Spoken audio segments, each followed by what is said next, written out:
दोस्तों, ये बात ना इज़राइल का है और ना फ़िलिस्तीन का। ये बात दरअसल हमारे देश हिंदुस्तान का है। और बात यह है कि यही सही मौका है मोदी जी, चीन पर हमला कर दीजिए, सिखा दीजिए सबक।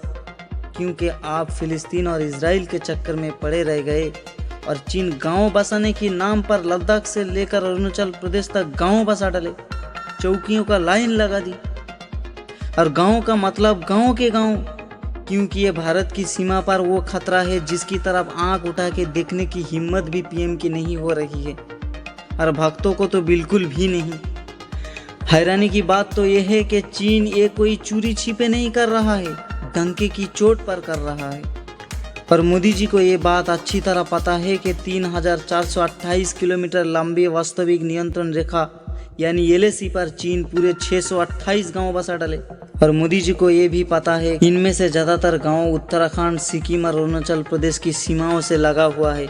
लेकिन जो चिंता की बात है वो कहने के लिए सिर्फ गांव हैं, असल में पूरी तरह से सैनिक अड्डे हैं और इन्हें किसी भी समय हमले के लिए पूरी तरह तैयार किया जा रहा है। चीन ने इन गाँवों में बड़े बड़े टावर खड़े कर दिए जिससे भारत की सीमा में दूर तक निगरानी किया जाए।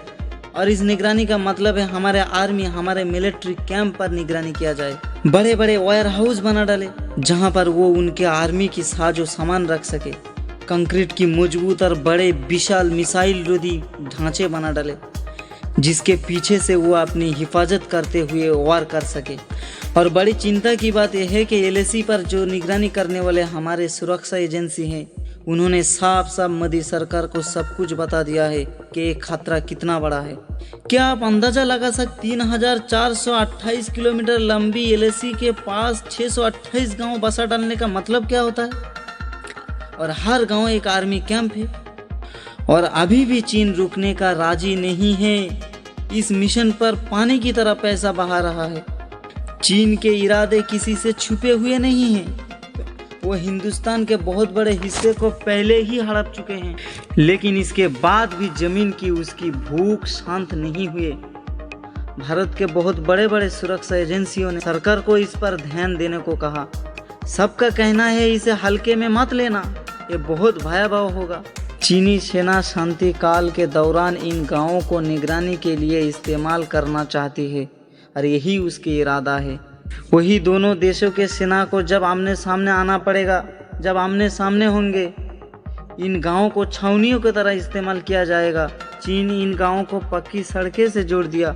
ऐसे में सोचिए भारत के युद्ध या टकराव में हालात क्या होगा।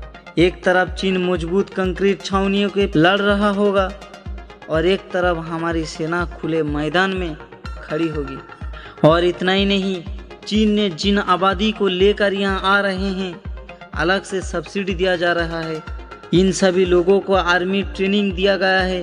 ऐसे में इजराइल की हमला को देखकर हमें भी सोचना चाहिए कि हमारे सीने पर बैठे चीन का जवाब इस राष्ट्रवादी दौर में क्या होगा।